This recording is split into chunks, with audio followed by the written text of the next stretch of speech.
નમસ્કાર વિદ્યાર્થી મિત્રો, સ્વાગત છે આપનું આજના લેક્ચરમાં। તો થોડાક દિવસોથી આપણે જોઈએ 2-3 દિવસથી લેક્ચરો બનતા નહોતા અને મુકાતા નહોતા, તેમાં થોડા ઘણા કંઈ કારણો જવાબદાર હતા, તે ઠીક છે। હવે તો આજે આપણે જે એન્વાયરમેન્ટનો આ લેક્ચર છે એ પૂરો થશે, એટલે આપણો પહેલો ચેપ્ટર પૂરો થશે ને શનિવારે ને ત્યારબાદ રવિવારે 2 દિવસ આપણે એન્વાયરમેન્ટ રાખીશું અને સોમવારથી ડેલી સ્કેડ્યુલ પ્રમાણે આગળ વધીશું। તો 2 દિવસમાં ઇકોલોજી કંઈક છે બીજો ચેપ્ટર, તે પૂરો કરવાનો પ્રયત્ન કરીશ। તો જોઈએ આગળની તરફ। તો શહેરીકરણ અને વસ્તી વૃદ્ધિની અસર। વ્યાપક ખેતીના કારણે જંગલોનો વિનાશ। તો શહેરીકરણના કારણે અથવા વસ્તી વૃદ્ધિના કારણે શું અસર થાય તે જોવાના છીએ। તો વ્યાપક ખેતીના કારણે જંગલોનો વિનાશ, એમાં ડિટેલમાં જોઈએ તો વિકાસના વિવિધ કાર્યો માટે જંગલોનો મોટા પાયે વિનાશ કરવામાં આવ્યો છે। વસ્તી વૃદ્ધિના કારણે અનાજની માંગમાં વધારો થતાં જંગલો અને ઘાસના મેદાનોને ખેતીની જમીનમાં રૂપાંતરિત કરવામાં આવ્યા છે, જેનાથી મોટા પ્રમાણમાં અનાજ અને કાચા માલનું ઉત્પાદન થયું, પરંતુ તેનાથી કુદરતી સંસાધનોને ખૂબ નુકસાન થયું।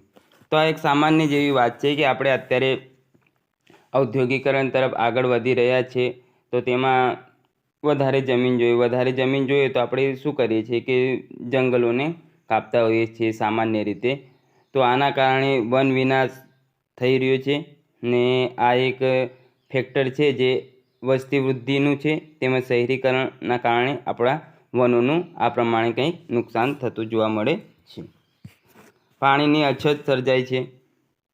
તો તેમાં જોઈએ કે આપણે પાણી વરસાદના રૂપમાં મળે છે અને નદીઓ, તળાવ અને પાણીના બીજા સ્ત્રોતોમાં વહે છે।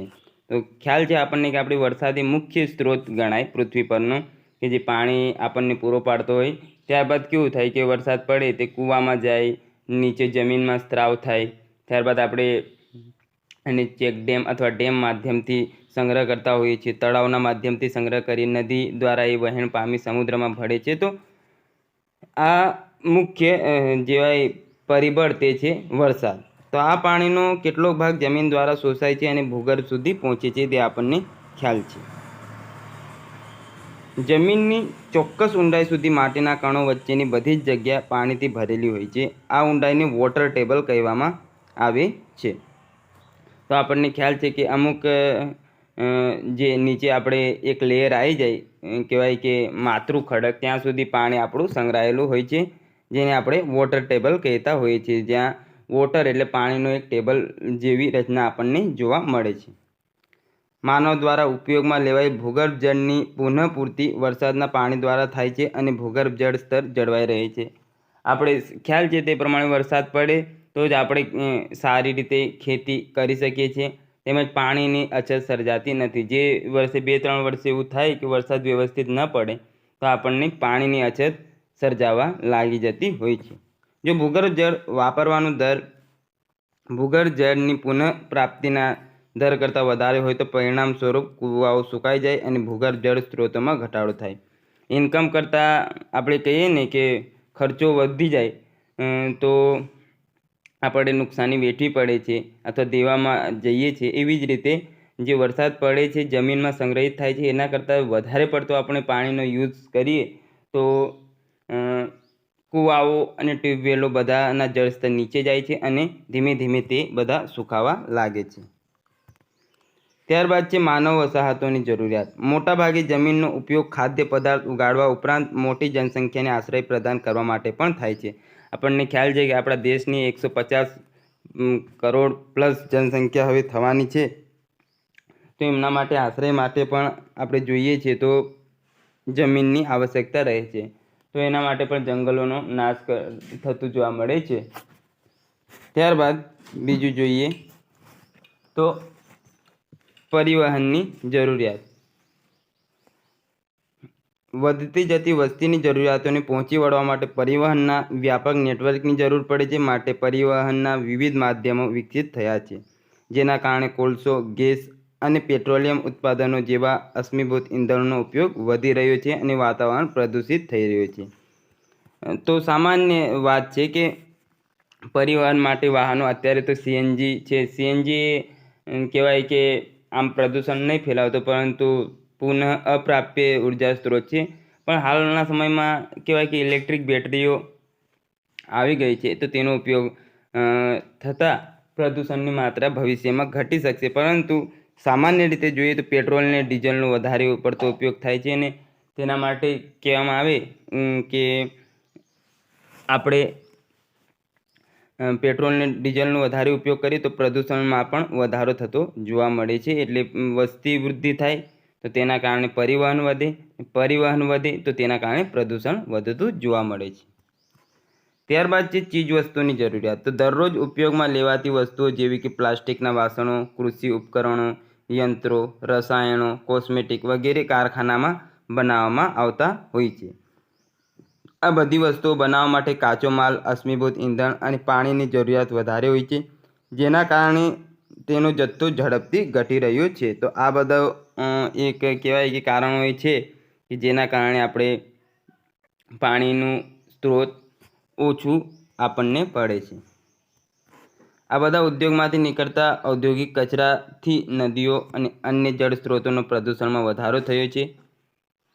ખૂબ જ ઝડપથી થતા ઔદ્યોગિકરણને કારણે પર્યાવરણને ખૂબ નુકસાન થાય છે. તો એ એક સામાન્ય બાબત છે કે આપણે વધારે પડતા ઉદ્યોગો અને કાચા કહેવાય કે સામાન્ય રીતે પ્રદૂષણ આ બધું વધવાના કારણે ઉદ્યોગોમાં આપણે જોઈએ તો ઉદ્યોગોના કારણે જે ખરાબ અથવા કંઈ કેમિકલયુક્ત પાણી હોય તે નદીમાં છોડી દેવામાં આવે છે. ત્યારબાદ ત્યાંના જે કહેવાય કે પાણીનું નિવસન તંત્ર હોય તેને આપણે નુકસાન પહોંચાડતા હોઈએ છીએ. ત્યારબાદ છે ઝૂંપડપટ્ટીઓનો વિકાસ. મોટી સંખ્યામાં ગરીબ લોકો આજીવિકાની શોધમાં ગામડામાંથી શહેરો અને મહાનગરોમાં સ્થળાંતર કરે છે. વધારે જનસંખ્યાવાળા વિસ્તારોને પરિણામે ઝૂંપડપટ્ટીઓ વિકસે છે. આપણે મુંબઈમાં જોઈએ તો સૌથી મોટી ઝૂંપડપટ્ટી આપણને જોવા મળે છે. તો આવી રીતે જે શહેરના લોકો હોય તે ગામડા તરફ સ્થળાંતર કરે છે. આપણે ગુજરાતમાં જોઈએ તો સુરતમાં એ ઝૂંપડપટ્ટીઓ જોવા મળે છે, ને ત્યાં જઈએ તો ગંદકી વધારે પ્રમાણમાં આપણને જોવા મળતી હોય છે. ઝૂંપડપટ્ટી પ્રદૂષણનો પ્રમુખ સ્ત્રોત છે. ઝૂંપડપટ્ટીમાં પીવાનું પાણી, ગંદા પાણીનો નિકાલ, કચરાનો નિકાલ, આરોગ્યલક્ષી સુવિધાઓનો અભાવ વગેરે સમસ્યાઓ વધારે જોવા મળતી હોય છે. ત્યારબાદ અન્ય બાબતોમાં જોઈએ તો જીવનશૈલીમાં પરિવર્તન. લોકોની જીવનશૈલીમાં બદલાવને કારણે સંસાધનોના વપરાશના સ્તરમાં પણ ઘણો વધારો થયો છે. હાલની જે જીવનશૈલી છે તે પ્રમાણે આપણે સંસાધનોનો વધુ ઉપયોગ કરતા જઈએ છીએ. એટલે ટૂંકમાં કહીએ તો આપણે પૃથ્વીનો કંઈક રીતે શોષણ જ કરીએ છીએ, જે પર્યાવરણને ઘણી રીતે ભારે નુકસાન પહોંચાડે છે. રેફ્રિજરેટર અને એર કન્ડિશનર જેવા આધુનિક ઉપકરણોના ઝડપથી વધી રહેલા ઉપયોગને કારણે હાનિકારક વાયુઓ વાતાવરણમાં ભળે છે, જેના કારણે ગ્લોબલ વોર્મિંગ થઈ રહ્યું છે. તો આ એ મુખ્ય કારણ છે. આપણે એસી, એર કન્ડિશનર હોય, ક્લોરોફ્લોરો જે કાર્બન વધારે પડતું આમાંથી ઉત્સર્જન થાય ને ઓઝોન સ્તરને કહેવાય કે સૌથી વધારે એ જે નુકસાન પહોંચાડે ને એ વધારે નુકસાન થાય તો આપણે ગરમી વેઠવી પડે છે. અને આજના સમયમાં જે આ ગરમી આપણે વેઠીએ છીએ તો એનો કંઈક મોટા ભાગનો ફાળો આપણો જેમાં રહેલો છે. જેમાં એક તરફ આપણે જંગલોનો વિનાશ કરતા જઈ રહ્યા છીએ અને બીજી તરફ પ્રદૂષણ વધારતા જઈ રહ્યા છીએ. ત્યારબાદ અન્ય બાબતમાં છે પ્રદૂષણ. પવિત્ર નદીઓ જેવી કે ગંગા, યમુના અને અન્ય જળ સ્ત્રોતો ઉદ્યોગ દ્વારા છોડાતા ગંદા પાણી, માનવ વસાહત, નહાવા, કપડાં ધોવા અને નદીઓમાં કચરો ફેંકવાથી પ્રદૂષિત બની રહ્યા છે. તો એ તો સામાન્ય વાત છે કે ગંગા જે બીજાને પવિત્ર કરતી નદી હતી તે હવે પોતાની જે શુદ્ધતા શોધતી જોવા મળે છે, કારણ કે એમાં એટલું બધું કહેવાય કે મૃતદેહો ને ઘણું બધું કચરો ઠાલવવામાં આવે છે કે પોતે જ હવે દૂષિત થઈ રહી છે. ત્યારબાદ છે ખનન. વધારે ખનિજ પ્રાપ્ત કરવા માટે વનસ્પતિ અને માટીને દૂર કરવામાં આવે છે. તેથી તે વિસ્તારની વનસ્પતિ અને પ્રાણી સૃષ્ટિ નાશ પામે છે. સામાન્ય રીતે કોઈ જંગલમાં આપણે ગયા હોઈએ, ત્યાં કંઈક ખનિજ મળી ગયું તો તેની માટે આપણે સૌપ્રથમ તો વાહન વ્યવહાર ત્યાં વધારીએ. વાહન વ્યવહાર વધારીએ એટલે એટલું ભાગનું જંગલ આપણે અથવા સાફ કરવું પડે. એ જંગલ સાફ કર્યા એટલે એ પર્યાવરણને નુકસાન. ત્યારબાદ ત્યાંના જે પ્રાણીઓ હોય તેમના જીવન હોય તેમાંય આપણે ખલેલ પહોંચાડતા હોઈએ છીએ. માનવીનો હસ્તક્ષેપ ત્યાં થાય એટલે જાનવરો ત્યાં રહેવાનું ટાળે છે. ત્યારબાદ વાહનોના અવાજના કારણે ત્યાંના જે પશુઓ હોય તે ત્યાંથી સ્થળાંતર કરી ને બીજે જતા રહેતા હોય છે. ત્યારબાદ ત્યાં પ્રાણી જે કહેવાય વનસ્પતિ સૃષ્ટિનો પણ આપણે નાશ કરીએ, કારણ કે ખનિજ ત્યાં છે તો રહેવા માટેની બધી સુવિધાઓ ગોઠવવા આપણે કંઈક ને કંઈક રીતે જંગલોનો નાશ કરતા હોઈએ છીએ. પૃથ્વીમાંથી પ્રાપ્ત થતા ધાતુઓ અને ખનિજ સંસાધનો પુનઃ અપ્રાપ્ય બિન પ્રાકૃતિક સંસાધન છે. જે આપણને ખ્યાલ છે પેટ્રોલ ડીઝલ આ ઘણા સમયના કાર્યકાળ બાદ બનતું હોય છે, અથવા ઘણા સમયના અશ્મિઓ જે સમુદ્રમાં દટાઈ ગયા હોય તેમના બાદ આ પેટ્રોલ અને ડીઝલ આપણને એ સ્વરૂપે મળતું હોય છે. તો આ પુનઃ અપ્રાપ્ય છે, એ ફરીથી આપણને મળવાનું નહીં. એકવાર યુઝ થઈ જાય ત્યારબાદ પાછું મેળવી શકવાના નથી. તો એનો એ વધારે પડતો આજના સમયમાં ઉપયોગ થતો આપણને જોવા મળે છે. આધુનિકરણના કારણે ખનિજ સંસાધનોનું ઝડપી ખનન કરવામાં આવી રહ્યું છે, જેથી આગળના 20 વર્ષમાં ચાંદી, ટીન, ઝીંક અને પારાના ભંડાર ખતમ થવા પર છે. આ બધાનો ઉપયોગ આવનાર 20 વર્ષમાં વધશે અને ભંડારો ઓછા થવા લાગશે. ખનન દરમિયાન બિનજરૂરી પદાર્થોને નજીકની જગ્યા પર છોડી દેવામાં આવે છે, જેથી ખુલ્લી જમીનને એક બહુ મોટો ભાગ હોય તે રોકાઈ જાય છે. આ બિનજરૂરી કચરો જમીન અવમૂલ્યન માટે જવાબદાર છે. તો કંઈ જે આપણે ખનિજો હોતા હોઈએ છીએ ત્યાંથી, તો તે બિનજરૂરી કંઈક એમાંથી પદાર્થો નીકળે તેમને આપણે અન્ય જમીન પર ઠાલવી દેતા હોઈએ છીએ. હવે અન્ય જમીન પર ઠાલવ્યું તે તો ઠીક છે, પણ ત્યાંની જે ઘણી ઉપજાઉ અથવા ખેતીલાયક જમીન હોય તે પણ ત્યાં દૂષિત થઈ જતી જોવા મળે છે. અતિખનનના કારણે જમીનનું નીચે બેસી જવાથી ભૂસ્ખલન સર્જાય છે. તે સામાન્ય બાબત આપણે જોઈએ છીએ અવારનવાર જે થતી જ હોય છે. ત્યારબાદ છે ઔદ્યોગિકરણ. માનવ જરૂરિયાત પૂરી કરવા નાના કારખાનાથી લઈ મોટા ઉદ્યોગોમાં વિપુલ પ્રમાણમાં વસ્તુઓનું ઉત્પાદન કરવામાં આવી રહ્યું છે, પરંતુ ઔદ્યોગિકરણના કારણે પર્યાવરણની અવગણના કરવામાં આવે છે. અત્યારે આપણે જોઈએ તો ઉદ્યોગો એટલા પ્રમાણમાં વિકસાવવામાં આવી રહ્યા છે. અમેરિકા જેવા દેશોમાં તો આપણે જોઈએ તો સૌથી વધારે પ્રદૂષણ એમના દ્વારા જ ફેલાવવામાં આવી રહ્યું છે. તો આ ઔદ્યોગિકરણના કારણે આપણે પર્યાવરણની અવગણના કરીને એને સતત એનો વિનાશ કરતા આગળ વધી રહ્યા છીએ.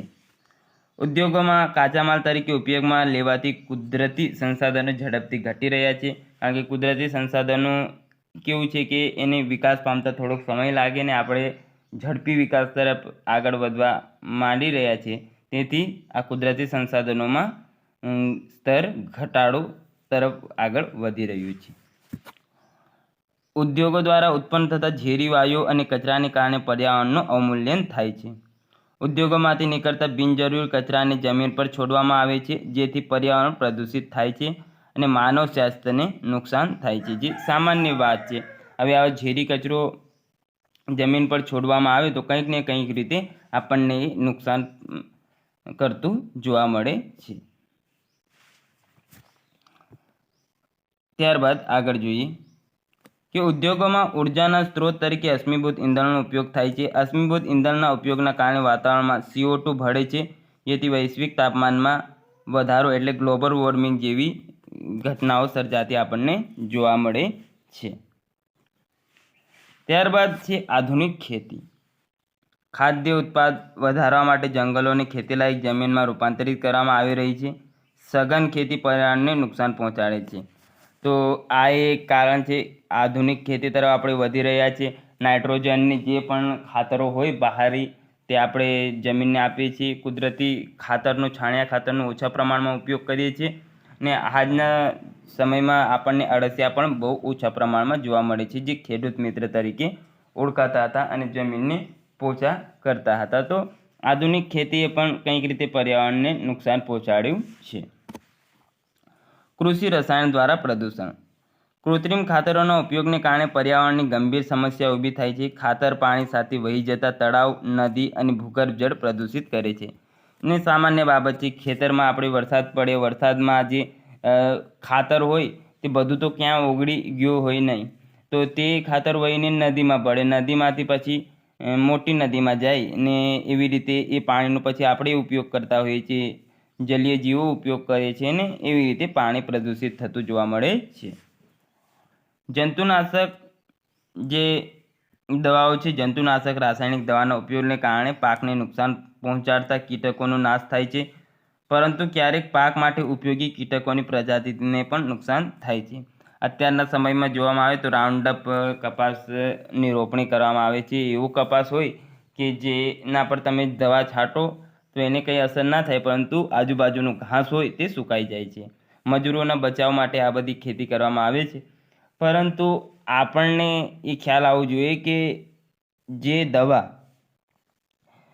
આવા ઘાસને મારી નાખતી હોય તે દવા કપાસને થોડી ઘણી તો કંઈ અસર કરતી જ હશે, અથવા તે જમીનમાંથી જ એ પોષણ મેળવવાનો છે. હવે આ કપાસનું જે બી છે એમાંથી આપણે તેલ કાઢીએ છીએ અથવા ખોળ કાઢીએ છીએ ભેંસો માટે, ને ત્યારબાદ તેલ કાઢીએ છીએ ને તેલનો આપણે જ ઉપયોગ કરીએ છીએ. તો કંઈક ને કંઈક રીતે કહેવામાં આવે કે અંતે નુકસાન તો આપણે આપણી જાતને જ કરી રહ્યા છીએ.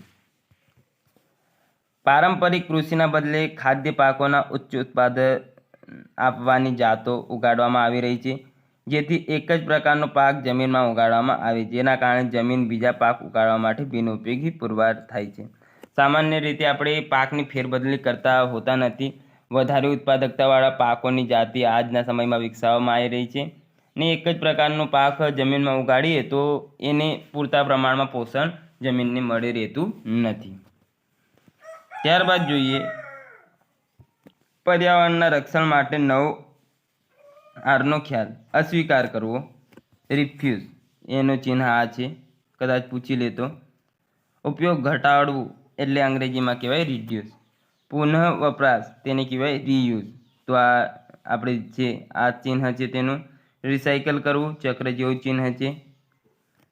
ત્યારબાદ સમારકામ કરવું, પુનઃ વિચાર કરવું, નવીનીકરણ એટલે રિફર્બિશ, વિઘટિત કરવું એટલે રૂટ, અને પુનઃ આલેખન એટલે રીડિઝાઇન એટલે ફરીથી બનાવવું એમ થાય છે. ત્યારબાદ આગળ જોઈએ તો આજે આપણે વિવિધ પર્યાવરણીય સમસ્યાઓનો સામનો કરી રહ્યા છીએ. તેની અસર ઘટાડવા માટે રોજિંદા જીવનમાં આપણે 9 R એટલે રિફ્યુઝ એનો અર્થ થાય છે સ્વીકાર કરવું, રિડ્યુસ ઉપયોગ ઘટાડવો, રીયુઝ પુનઃ વપરાશ કરવો, રીથિંક પુનઃ વિચાર કરવો, રિસાયકલ પુનઃ ચક્રીયકરણ, રિપેર સમારકામ કરવું, રિફર્બિશ નવીનીકરણ, રૂટ એટલે વિઘટન, અને રીડિઝાઇન એટલે પુનઃ આલેખનનો ખ્યાલ સ્વીકારવું પડશે. હવે જોઈએ અસ્વીકાર કરવો, રિફ્યુઝ.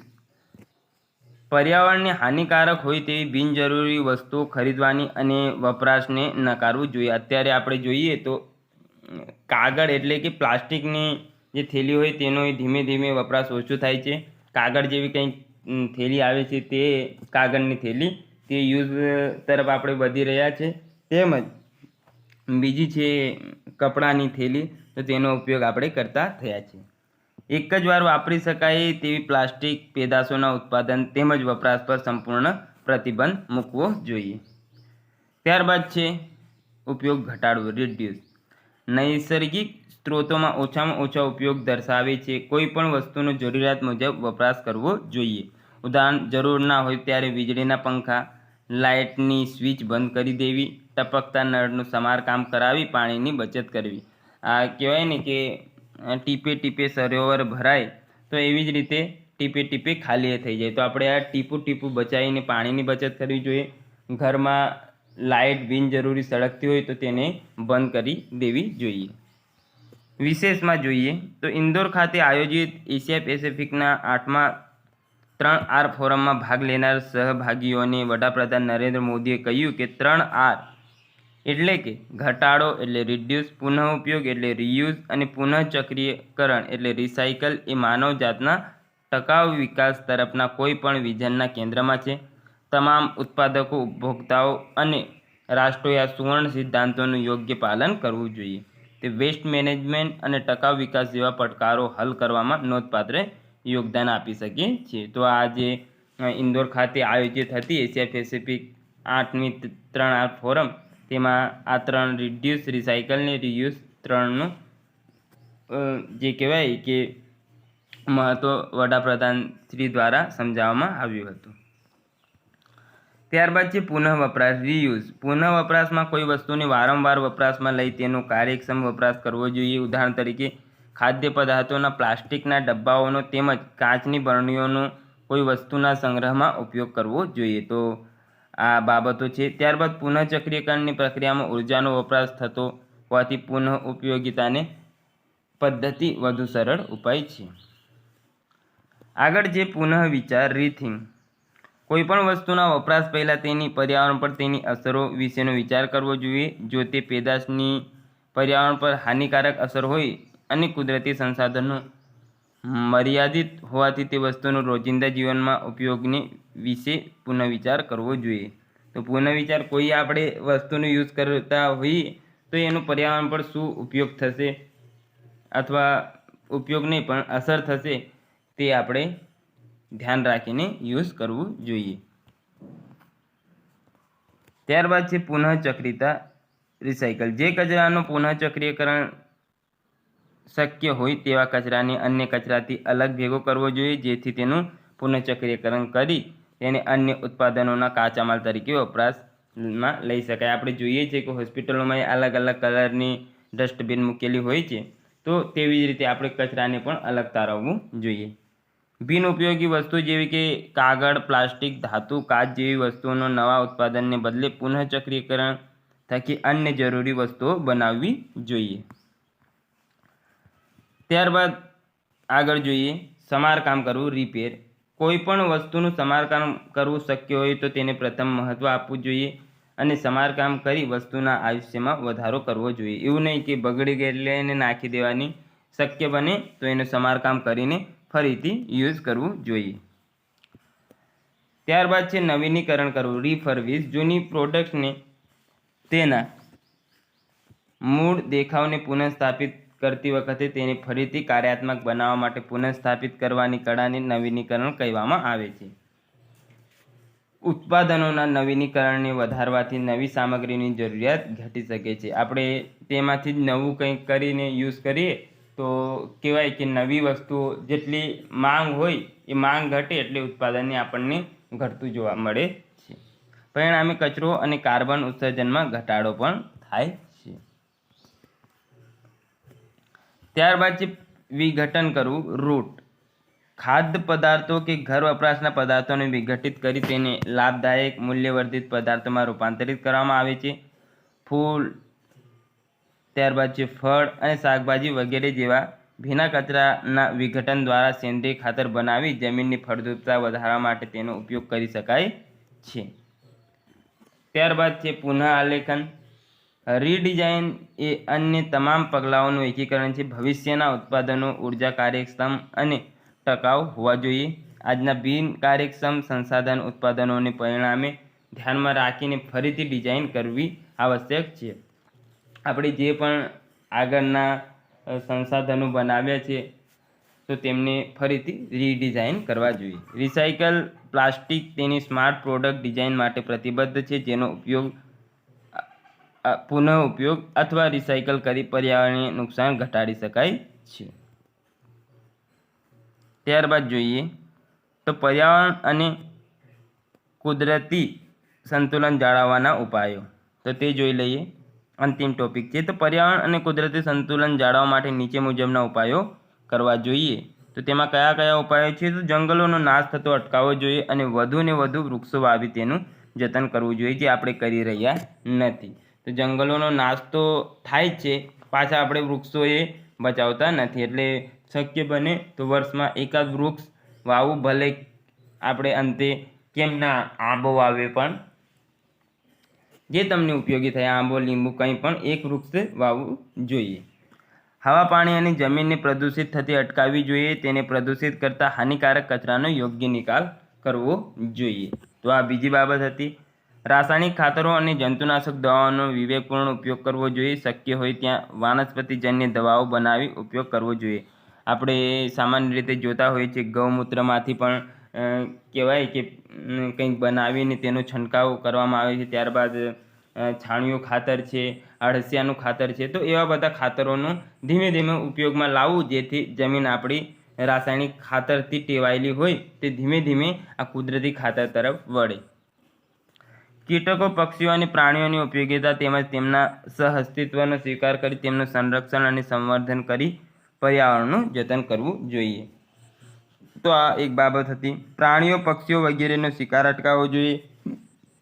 રાષ્ટ્રીય ઉદ્યાનો, અભયારણ્યોને વિકસાવી પ્રાણીઓને સાનુકૂળતા કરી આપવી જોઈએ. આજના સમયમાં આપણે જોઈએ છીએ કે ચકલી એક વિશેષ પક્ષી હતી, તે જોવા મળતી નથી, તો આપણે એ તરફ થોડુંક ધ્યાન આપીને અને એમને થોડી ઘણી સુવિધા પૂરી પાડવી જોઈએ.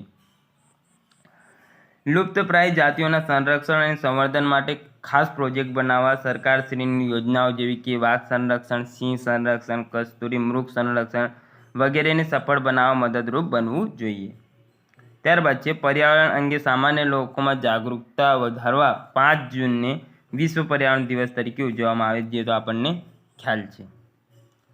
હવે ઇકોમાર્ક વિશે કંઈક લખેલ છે તે જોઈએ. તો આ certificate bureau of Indian standard દ્વારા પર્યાવરણ પ્રત્યે મૈત્રીપૂર્ણ અને સુરક્ષિત ભારતીય ઉત્પાદનોને આપવામાં આવે છે, જેની શરૂઆત વર્ષ 1991માં કરવામાં આવી. તો શરૂઆત યાદ રાખી લેવી, ઇકોમાર્કની શરૂઆત 1991થી થઈ છે. તો મિત્રો, અહીં સુધી લેક્ચર રાખી પહેલો ચેપ્ટર અહીં પૂર્ણ થાય છે. હવે આપણે બીજા ચેપ્ટરની શરૂઆત કરવાના છીએ, તે 2 દિવસમાં પૂર્ણ થાય એટલે ફરીથી સોમવારથી આપણું જે ટાઈમ ટેબલ હોય તે પ્રમાણે આગળ વધીશું. તો મળીએ નવા લેક્ચરમાં. ત્યાં સુધી તૈયારી કરતા રહો, રિવિઝન કરતા રહો અને જોડાયેલા રહો.